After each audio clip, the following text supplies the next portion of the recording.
হয়, অনেক সময় হয়। দেখবেন নতুন জামাই হইলে আত্মীয় স্বজনের বাড়ি, বন্ধু মহলে সব জায়গায় নিয়ে যায়, ঠিক না? পরিচয় করায় দেয়, কি আমার জামাই, মেয়ের জামাই, ঠিক না? তো আল্লাহ 2 মিনিটের ভিতরে নিয়ে গেছেন সমগ্র জগৎ ঘুরে দেখাইতে। ওনাকে না, জগৎকে দেখাইতে নিছেন যে আমি বন্ধু কেমন বানাইলাম দেখো। কিন্তু এটা তো আল্লাহ রসুলের জানা ছিল যে জন্মে নেওয়ার সাথে সাথে অনেক সময় হয় বিয়ের আগে যদি জামাইয়ের সাথে পরিচয় হয় তো বিয়ের আগে সবাইকে দেখায়া চয়েস করে। আমাদের দেশে প্রবাদ বাক্য আছে, তখন সাংসারিক জীবনে মাঝে মাঝে স্বামীও বলে, বেশি কথা কয়ো না, তোমার বাবা কিন্তু আমারে বাজারে উঠায় চয়েস করছে।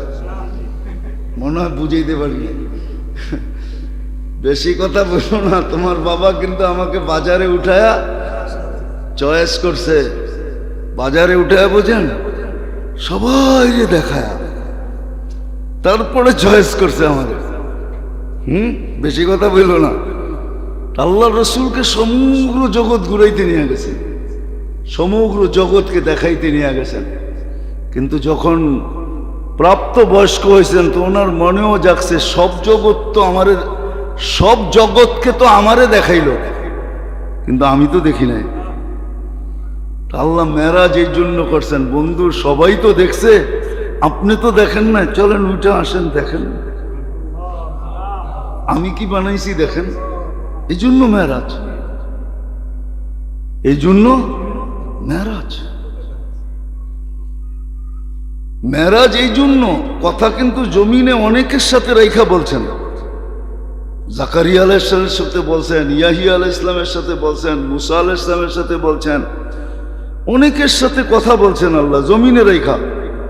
বলছে আপনার সাথে বললে বলতে পারি, কিন্তু বন্ধুত্বের পরিচয় হবে না। আপনি যে কাছের বন্ধু এটার পরিচয় হবে না। আপনি উপরে উঠে আসেন, পাশে বসেন, তারপরে কথা বলি, বন্ধুত্বের পরিচয় হোক যে আপনি আমার কেমন বন্ধু। হ্যাঁ, যেমন মাঝে মাঝে বলে না, দূর মোবাইলে কি কথা, তুই অফিসে চলে আইস, অফিসে চা খামু আর কথা বলমু। জানি না আল্লাহ কি খাওয়াইছে বন্ধুরে, কিছু একটা খাওয়াবেন তো অবশ্যই, ঠিক না? পাশে বসে এই জন্য মেরাজ। আর মেরাজ এই জন্য যে যখন হাঁটি হাঁটি পাপা ছিলেন, মাত্র হাঁটতে শিখতেছেন, তো আমেনা একদিন বসে কাঁদতেছিলেন। তো সবাই জিজ্ঞেস করছে কাঁদো কেন?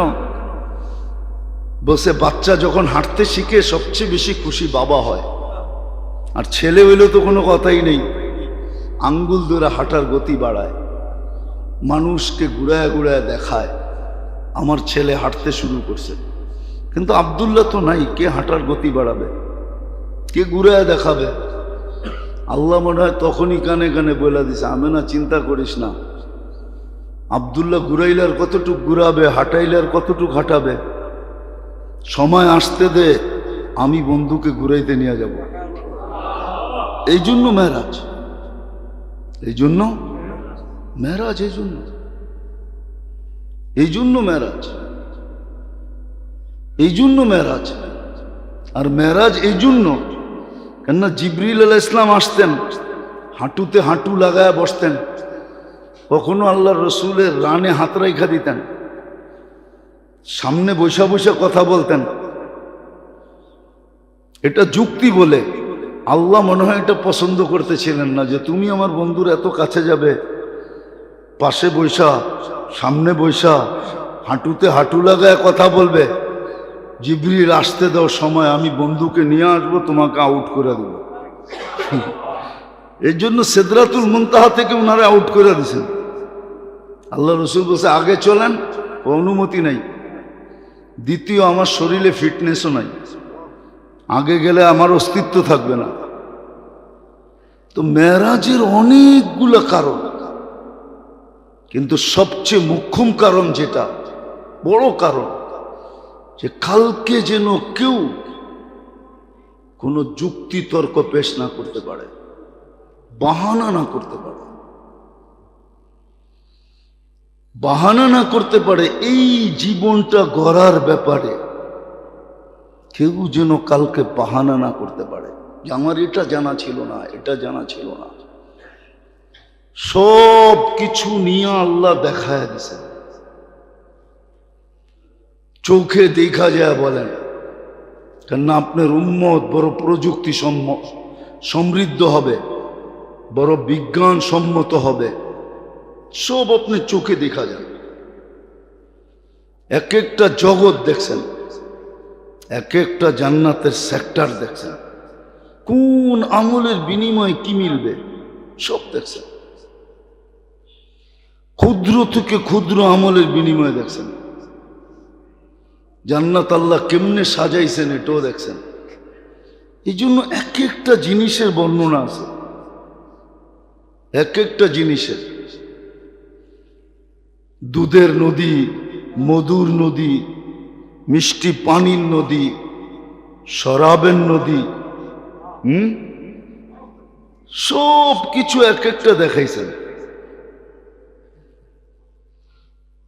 সব কিছু এক একটা দেখাইছেন। এই জন্যই তো ঈসা ওমর রাদিয়াল্লাহু তাআলা আনহুকে বলছিলেন যে বাড়িটা তো আমাকে আকৃষ্ট করছিল, জিজ্ঞাসা করছিলাম কার বাড়ি, তো জিবরিল একটু ঘুরে জবাব দিছে সব কোরাইশি, এক কোরাইশি যুবকের বাড়ি।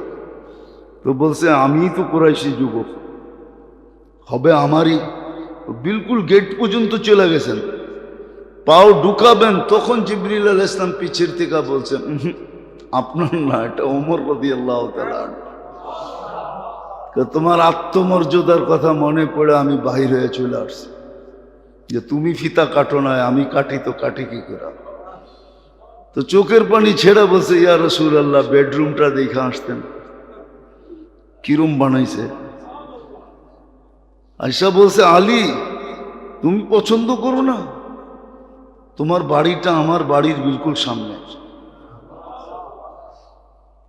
রাস্তার এপার ওপার ফাতেমা দাঁড়িন্দা দাঁড়াইলে আমি দেখবো, আমি দাঁড়াইলে ফাতেমা দেখবো।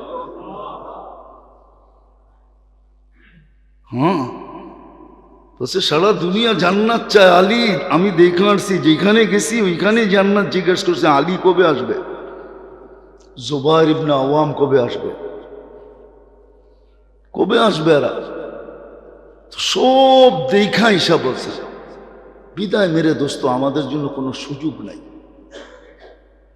আমি যে জীবনটা যেমন খুশি তেমন কাটাবো, কোনো সুযোগ নেই। আর এটা যুক্তি তো আসে না, এটা কোনো বিবেকমান মানুষের যুক্তিতে আসার কথা না। আপনি সব ব্যবহার করবেন আল্লাহর।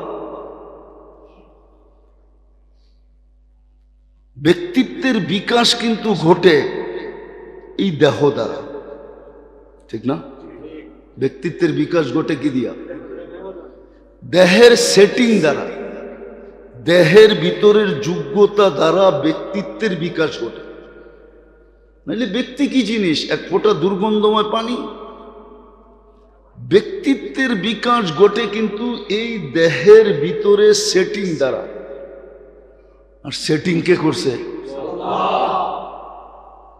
আপনি একটা কথা চিন্তা করেন, কতটুকু ভাবে আপনাকে সেটিং করলে, কতটুকু ভাবে, আমি তো বলি বড় মজমায় বলি, কিরকম ভাবে আপনাকে সেটিং করলে। যেমন উদাহরণস্বরূপ কারিগর কখনো কখনো জিনিস বানায়, কিন্তু আবার এত সুন্দর হয় যে নিজেই তাক লাগা যায়, এত সুন্দর হলো কি করে। তখন কিন্তু কারিগর ওটার বাজারে দিতে চায় না, বলবে এটা আমার কাছেই থাকুক, এটা এটা এটা আমার কাছেই থাকুক। মানুষকে আল্লাহ এত সুন্দর করে সেটিং করছেন, করে নিজেই ভাবতেছেন এত সুন্দর, তো শ্রেষ্ঠত্বের মুকুট কার মাথায় দিব? তোর মাথায় দিই, তোর চেয়ে সুন্দর তো কেউ নাই। বিশেষ করে এই উম্মতকে এত সুন্দর সেটিং করছেন। তো কইরা কোরআনের এক আয়াত ইঙ্গিত দিতেছে যে এটা আবার কার জন্য দিমু, সুহাদা আলান নাস, আমার জন্যই রেখা দিলাম। তোরা কিয়ামতের দিন আমার পক্ষের সাক্ষী, বিচার কাজে রাস সাক্ষী আমি তোমাদেরকে বানাইলাম, আমার কাছেই রেখা দিলাম, আমার জন্যই রেখা দিলাম। তো ব্যক্তিত্বের বিকাশ কিন্তু এই দেহ দিয়া, আর দেহের সেটিং দিয়া, যোগ্যতা দিয়া। যোগ্যতা কে দিছে? তাইলে আপনি পাবেন, যুক্তিগতভাবে পাবেন। আপনি বিরুদ্ধে জানতেন কি করে?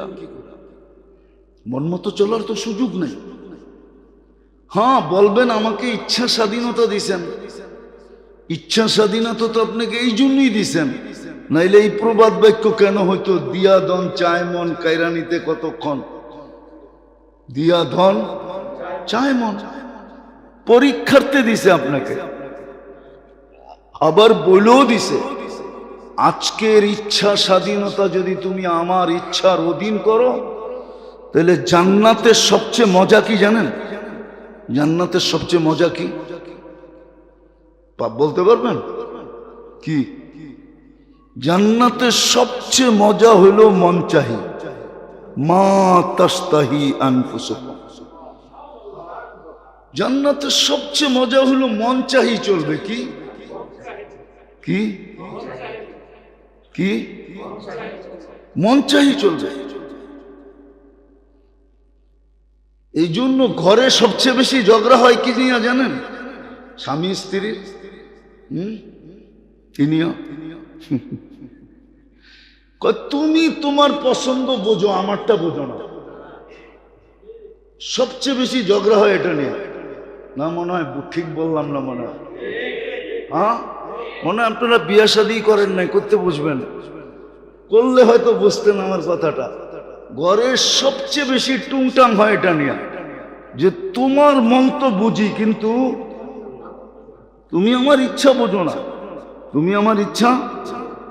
তো জীবনের সবচেয়ে মজা জান্নাতের হলো মন, মন এটা হলো সবচেয়ে মজা। মনে যা চাবে তা করবে, আর এটা কোরআনের গ্যারান্টি, মা তাস্তাহি আনফুসুকুম, যা মনে চায় তা করবে। কিন্তু আজকে যে ইচ্ছা স্বাধীনতা দিছেন, বলে দিছেন এটা আমার ইচ্ছার অধীন করো, আমার ইচ্ছার অধীন করলেই তোমাকে ওটা দেওয়া হবে। বিদায় যেটা বুঝাইতেছিলাম, আপনার আমার মন চাহি চলার কোনো সুযোগ নাই। সমস্ত কিছু মেরাজের মাধ্যমে আমাদের সামনে প্রস্ফুটিত করছেন।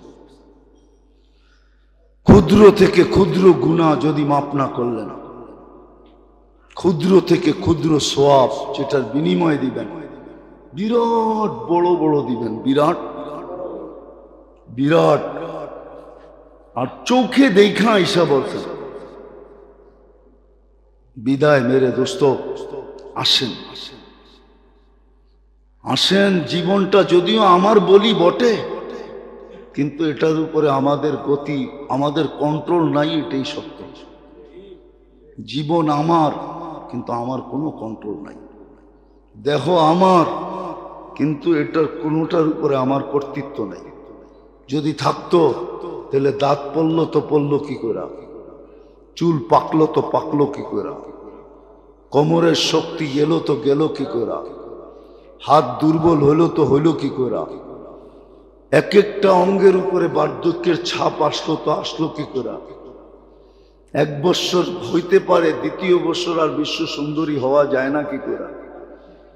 বুঝা গেল দেহের কোনো জিনিসের উপরে আমার কন্ট্রোল নাই। যদিও স্লোগান আছে, এই জন্য আসেন নিজের ইচ্ছা মতো চলা। স্বাধীনতা দেওয়া সত্ত্বেও নিজের ইচ্ছা মতো চলার কোনো সুযোগও নাই, কোনো যুক্তিও নাই, যুক্তিও নাই। কেননা এই জন্যই আল্লাহ আমাদেরকে ফ্রি সার্ভিস দিতেছেন। নাহলে আপনি ভাবেন যদি আল্লাহ ফ্রি সার্ভিস না দিতেন, আমি ওদিনও দেখাইছি আপনাদেরকে, যে নাক যে আমাকে ঘ্রাণের রিপোর্ট দেয়, খাওয়ার সময় মুখটার উপরই তো না, ঠোঁটটার উপরই তো না। হ্যাঁ, আবার কত সেল দিছেন আপনার এটার ভিতরে, যেন অতি তাড়াতাড়ি সে কাজ সম্পূর্ণ করতে পারে। কেননা বন্দার খাইতে হবে, কি করতে হবে, খাইতে হবে। সেলও দিছেন এতগুলা যে সেকেন্ডের ভিতরে সে রিপোর্ট দিতে পারে। আপনি জানেন আপনার এখানে কত সেল আছে? 5 লক্ষ সেল আছে মানুষের নাকে। কত? কিন্তু কুকুরের সে কম আছে। কুকুরের নাকে 25 লক্ষ সেল আছে। কুকুরেরটা যদি আপনাকে দিতেন, আমাকে দিতেন, তাহলে আপনি বাড়িতে কোনো দিন বাস করতে পারতেন না। কেননা আপনার বাথরুমের দুর্গন্ধে আপনি পাগল হয়ে যেতেন।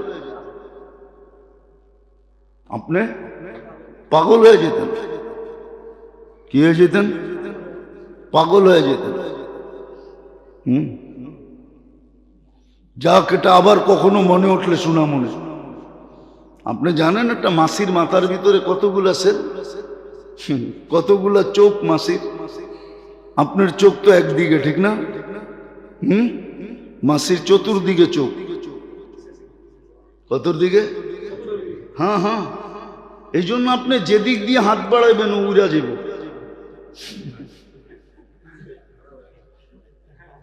হ্যাঁ, আচ্ছা বলেন তো, একটা গাড়ি যখন চলে 200 মাইল গতিতে, তো গ্লাস কেন বন্ধ থাকে? কেননা বাতাসের গতি যখন বাড়ে তখন আপনার চোখ আপসে বন্ধ হয়ে আসে। এই জন্যই তো ওনারা বলে মোটর সাইকেল চালানোর সময় হেলমেট পরো, শুধু অ্যাক্সিডেন্টের জন্য না। তুমি যখন গতি দিবে তো বাতাসের গতিতে হতে পারে তোমার চোখ এলোমেলো হয়ে যাবে। কিন্তু একটা শাহিন চিনেন? শাহিন চিনেন না? কি শাহিন চিনেন না? কই কি? আরে বাজ না, বাজের থেকে বড় যেটা। দেখেন না আমাকে বিমান বাহিনীতে লেখা শাহিন, মনে হয় যান নাই কোনোদিন ওদিকে, কর্মীটোলার দিকে। শাহিন বড় একটা আঁকা আছে, দেখবেন ওটার নিচে লেখা আছে শাহিন। যেটার ঈগল পাখি বলে, বড়টা। ওটা যখন ছো মারে, মাছ নেয়, ছো মারে, তখন তার গতি থাকে কত জানেন? পার ঘন্টায় 300 কিলোমিটার। কিন্তু তার চোখ খোলা থাকে, কোনো সমস্যা হয় না। অথচ আপনি 300 মাইল গতিতে চোখ খুলে যান তো দেখি, ইম্পসিবল। আপনার চোখ অটো বন্ধ হয়ে যাবে। কিন্তু ঈগল পাখি যখন মাস ছো মারে তখন তার পার ঘন্টায় গতি থাকে 300 কিলোমিটার। এই জন্যই তো সে ছো মারে আবার উঠায় নিয়ে চলে যায়, কিন্তু তার চোখ খোলা থাকে। আল্লাহ কিভাবে সেটিং করছে দেখেন, কিভাবে সেটিং করছে। একটা মশা, আমরা জানি না এটার ভিতরে কত সেল আছে, বিজ্ঞান বাহির করছে, কোরআন হাদিসও আছে, আমরা গবেষণা করি না। তো যেটা বলতেছিলাম যে আল্লাহ আপনাকে, ওই দিন বলতেছিলাম যে যদি প্রযুক্তি দিয়ে আপনাকে ঘ্রাণ নির্ণয় করতে হইতো যে এই খানার ঘ্রাণটা আমার জন্য ঠিক কি ঠিক না, ঘ্রাণই তো বলে যে এটা খাওয়ার যোগ্য, এটা খাওয়ার যোগ্য না। যদি এটা প্রযুক্তি দিয়ে নির্ণয় করতে হইতো তাহলে তো আগে ওনাগরটা নির্ণয় হইতো, প্রশাসনিক লোকেরটা, ঠিক না? এরকম সিরিয়ালে আস্তে আস্তে আপনার আমার মতো জনসাধারণেরটা কবে নির্ণয় হইতো?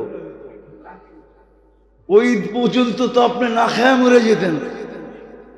আল্লাহ তো নাককে দিছে যে প্যাথোলজি সেন্টার, কেমিস্ট্রি বানায় দিছে, কেমিস্ট্রি।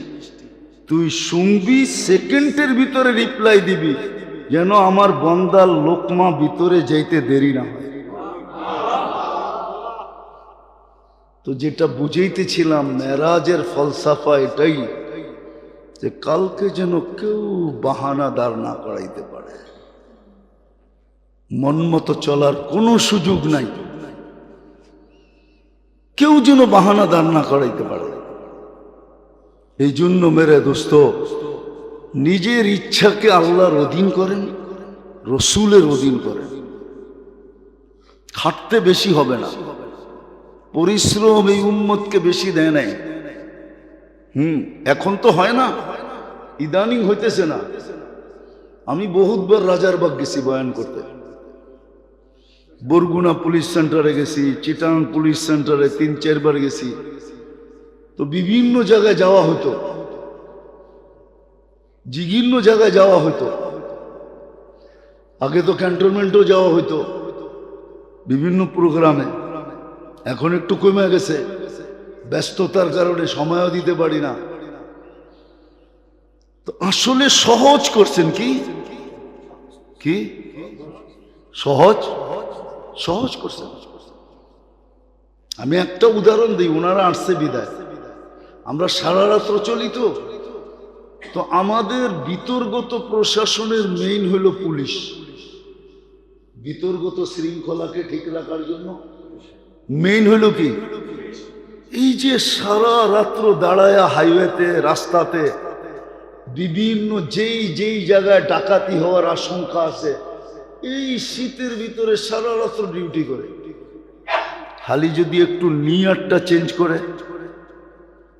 যে মানুষের নিরাপত্তার জন্য, আসলেই তো নিরাপত্তার জন্য, ঠিক না?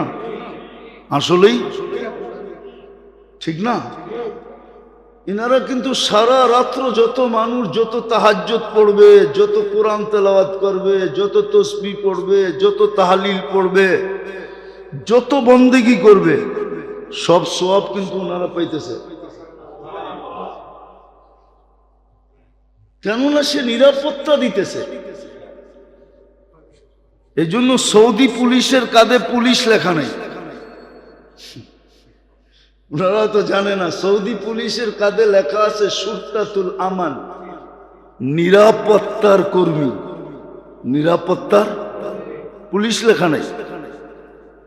হ্যাঁ, ইংরেজিতে বোঝার জন্য কোথাও কোথাও স্টিকার লাগানো আছে, কিন্তু কাদের বেশটা এটা পুলিশ লেখা নেই, লেখা আছে সুরতাতুল আমান, নিরাপত্তা কর্মী। এই যে নিরাপত্তা দিতেছে, কিন্তু ওনারও জানে না যে আমার আমল নামায় কি অ্যাড হইতেছে।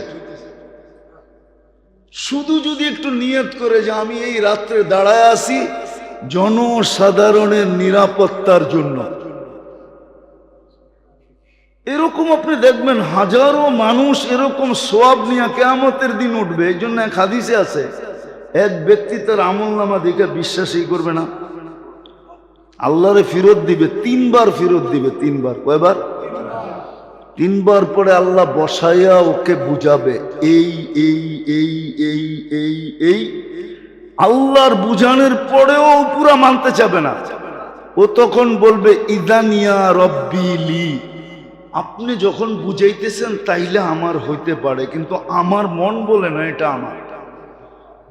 বুঝাইতেছেন বিদায় মানতেছি এটা আমার, নাইলে আমার মন বলে না আমার না। কেন আমার তো মনেই পড়ে না আমি কোনোদিন করছি, আর আমি করার লোকও না। আমি করার কি, যে সারা জীবন ভিক্ষা করছে, ও যদি 100 হজ দেখে ও কোত্থেকে বিশ্বাস করবে যে আমি হজ করছি? বলেন আপনার। তো এরকম বহুত লোক আছে, কিয়ামতের দিন আসবে। যদিও আমরা এখন কটাক্ষ চোখে দেখি, কিন্তু ওই দিন দেখবো উনি এত উপরে কি করা। উনি আমাদের এখানেরই একজন লোক আছে, বেশি দূরের না, নদীর ওপার, নাম বলবো না আমি, বললে সবাই চিনা ফেলবে। উনি উমরায় যায় মদিনা মুনাব্বরায় মারা গেছে, জান্নাতুল বাকিতে কবর।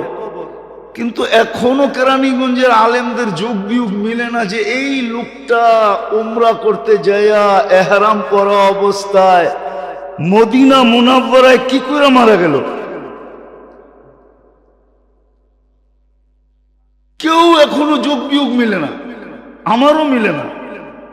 আমি অনেক সময় নাম উঠলে ভাবি কেমনে মারা গেল এই লোকটা, এরকম মৌত হইল কি করে। এহরাম পড়া, মদিনা মুনাব্বরা, কবর হলো জান্নাতুল বাকিতে, এই লোকটা কি করে মারা গেল। যোগ বিয়োগ মিলে না। কিন্তু হ্যাঁ, একবার মিলছে যোগ বিয়োগ, কেননা ওনার এক সম্প্রদায়ের সাথে আলেমদের সাথে এত ঘনিষ্ঠতা ছিল, যারে দাওয়াত খাওয়াইতো আরে উজাড় করে দিয়া খাওয়াইতো।